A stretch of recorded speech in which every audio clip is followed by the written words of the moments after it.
آیت اللہ نخود کی اصفہانی کے آپ کی صلوات ان کے درجات میں اضافہ فرمائے. اللہم صلی علی محمد وآل محمد. ارشاد فرماتے ہیں کہ انسان جو باہر سے کھانے کھاتا ہے اس کے اوپر بہت اثرات ہوتے ہیں.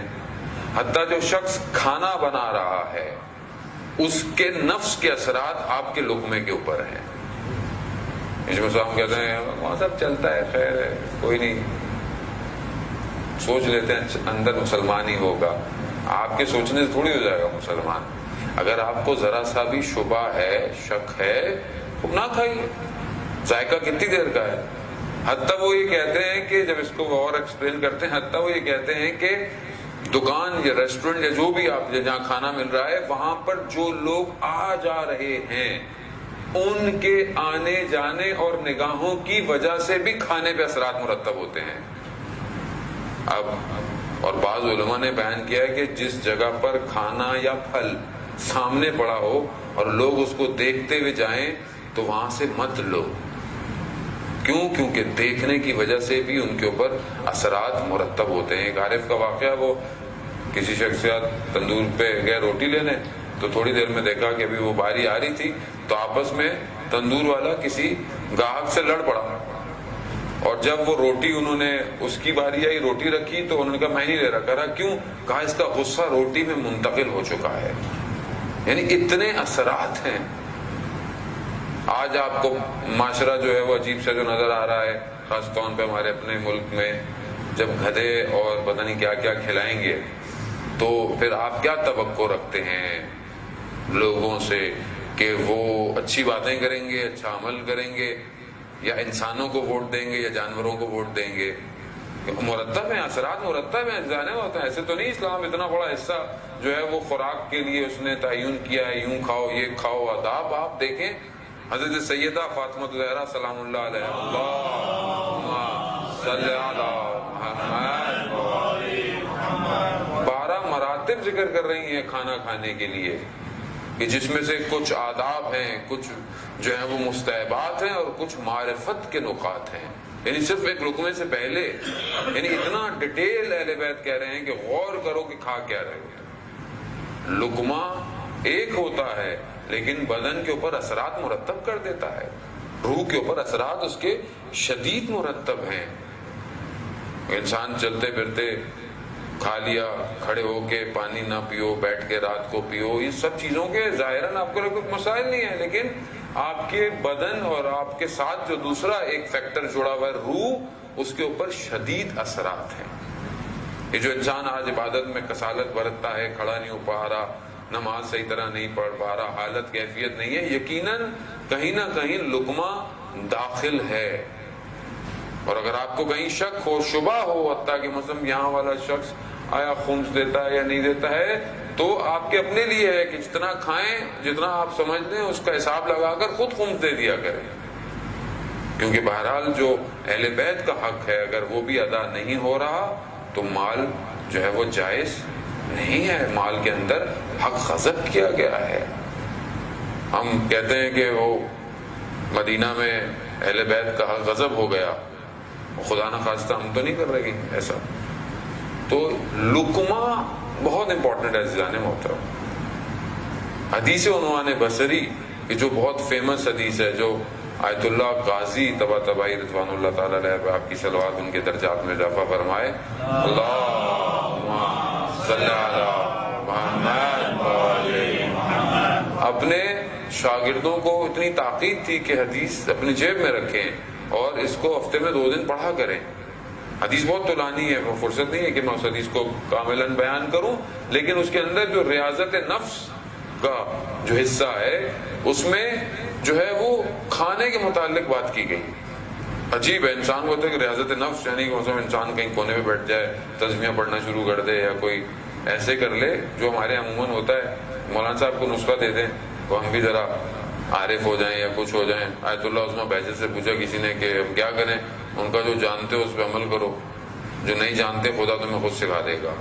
تو ہم کتنی باتیں تو جانتے ہیں، کتنی چیزیں ہم جانتے ہیں، مگر ہم اس پہ عمل نہیں کر رہے ہوتے. اور اگر کونے کنارے پر بیٹھ کر ہی کمال پر پہنچتا تو پھر رسول خدا غار حرا سے نیچے ہی نہیں اترتے. حضرت جبرائیل تو آ رہے تھے, انہیں کیا پرابلم تھی؟ نہیں, معاشرت میں رہ کر آپ کو کمال پر پہنچنا ہے, معاشرے میں رہ کر کام کر کر حلال. تو اس میں جو ایک حصہ ہے وہ امپورٹنٹ, وہ ریاضت نفس کا, وہ کھانے پینے سے ہے کہ جب تم کھانا کھاؤ, ایک تو بسم اللہ پڑھ کر کھاؤ کھانا, دوسرا کھانا جو ہے وہ تب کھاؤ جب تمہیں بھوک لگی ہو. یعنی اب ایسے آپ گزر رہے ہیں کہ بیٹھے ہیں, بھائی کھا لیں, پھر کھا لیا, وہاں اٹھے پھر کھا لیا. جب تک وہ کہتے ہیں بھوک نہ ہو, حدیث ہے مولا کائنات, جب تک تمہیں بھوک نہ ہو کھانا مت کھاؤ, اور جب تک بھوک ہو کھانے کو چھوڑو نہیں. یعنی جتنی تمہاری بھوک ہے اتنا کھانا کھاؤ.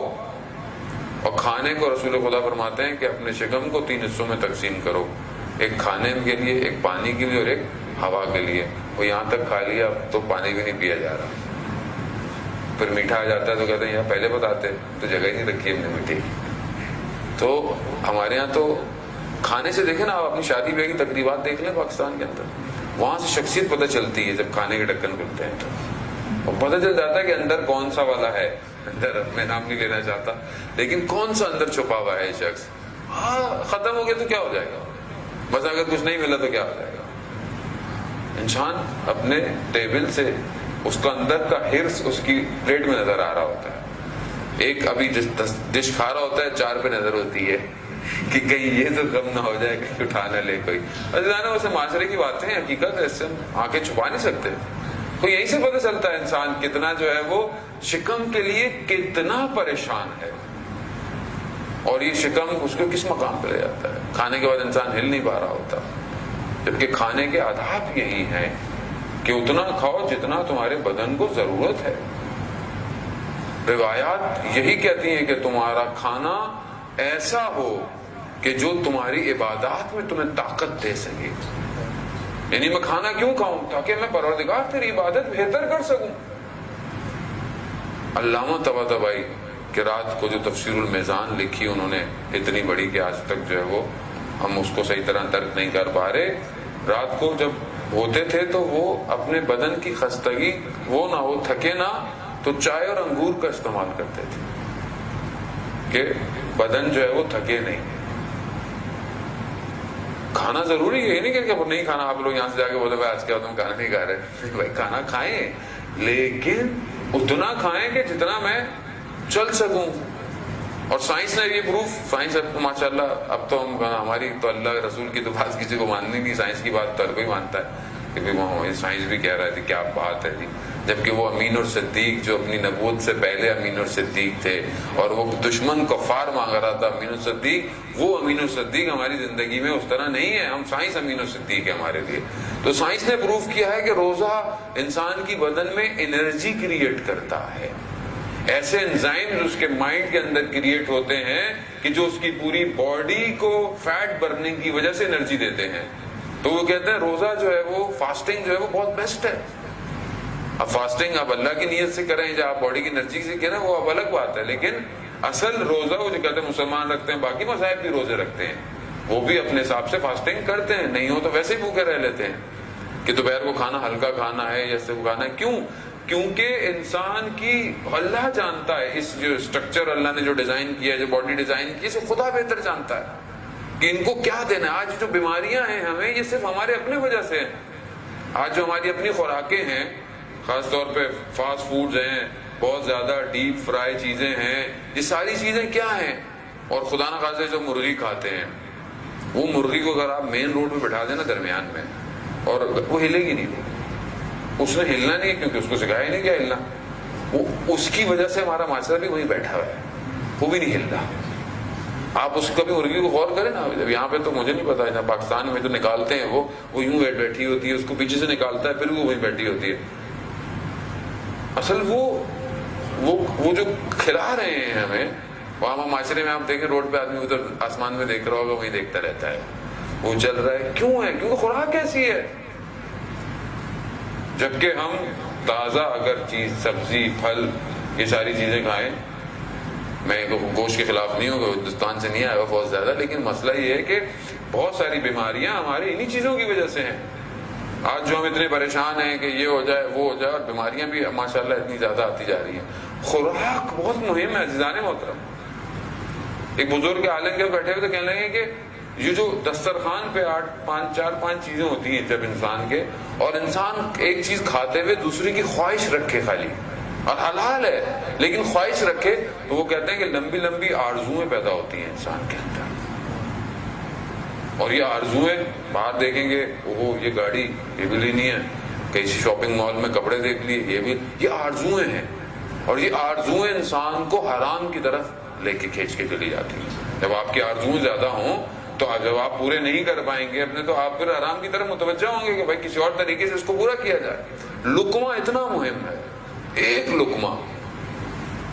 نجف کے عالم بزرگوار تھے، کھانے پہ شاگرد نے بلایا ان کو، کھانے بیٹھے، چاول گوشت رکھا، انہوں نے چاول اٹھائے، تھوڑے سے کھائے اور اٹھ کے چل دیے. اب یہ پریشان ہو گئے کہ استاد کے لیے میں نے اتنا اہتمام کیا اور انہوں نے کھانا نہیں کھایا. اب کیونکہ شاگرد تھا، پہچان گیا کہ کوئی نہ کوئی گڑبڑ ضرور ہے. اپنی زوجہ سے پوچھا کہ آپ پاک تھیں، آپ نے کھانا نہ بنایا؟ ہاں. کیا نجس تو نہیں ہو گیا تھا؟ کہا نہیں. کہا مطلب کسی جانور کے منہ سے تو نہیں کھینچا تھا مثلا کہ کچھ ایسی چیز ہو یا کیا ہو؟ تو یہ گھر میں تو انہیں نہیں ملا. تو وہ قصاب کے پاس پہنچ گئے کہ بھائی تم نے صحیح کہا، ہاں ذبح صحیح تھا. بولے کیا تھا؟ تو کہا مجھے بتا دو، میں پیسے ایسے واپس نہیں لوں گا، لیکن مجھے کوئی ایسی چیز. تو اس نے بولا ہاں گوشت کا حصہ بلی کے منہ میں تھا، میں نے اس سے کھینچ لیا تھا. تو اپنے استاد کی خدمت پہنچے کہ آپ کو کیسے پتا چلا کہ مطلب اس میں کوئی مشکل ہے، کھانے کے اندر کوئی ایسی چیز ہے؟ کہا کہ جب تم نے دسترخوان پہ رکھا تو وہ کھانا نہیں تھا، وہ فضلہ تھا، وہ نجاست تھی جو ہمیں نظر آ رہی تھی. اب میں نجاست کو کیسے ہاتھ لگاؤں؟ کیونکہ ہمیں تو ظاہر ہے اب ہم اس مقام پہ نہیں ہیں. اب آپ بولیں گے اتنے دن مولانا رہ رہے ہیں، ہمیں اس مقام پہ تو لے جائیں گا ہم اس کو. لیکن بہرحال لیکن مقام پر جانے کے لیے بھی بہت سارے پیکج چاہیے. فی الحال میرے پاس نہیں ہے ابھی والا پیکج، لیکن انسان کم از کم تدبر فکر تو کر سکتا ہے کہ جس چیز میں شک ہے نہیں کھانا. عزیزان محترم، یہ اندر جو صفائی ہے یہ صرف ظاہری نہا دھو کے کپڑے پہننے سے صاف نہیں ہوگی. اندر اور تو کوئی چیز جا نہیں رہی ہے، کپڑے تو پھر باہر ہیں. اندر یہ لقمہ جا رہا ہے، یہ پانی کا قطرہ جا رہا ہے. یہ بالکل ایسے ہی ہے جیسے ایک صاف گلاس کا پانی، صاف واٹر، بالکل شفاف ہو. کسی چشمے کا پانی آپ لے آئیں، ڈسٹل واٹر، ایک ڈراپ اس میں آپ سیاہی ڈال دیں، وہ آپ خود دیکھیں گے کہ وہ سیاہی ایک قطرہ کیسے پورے پانی کو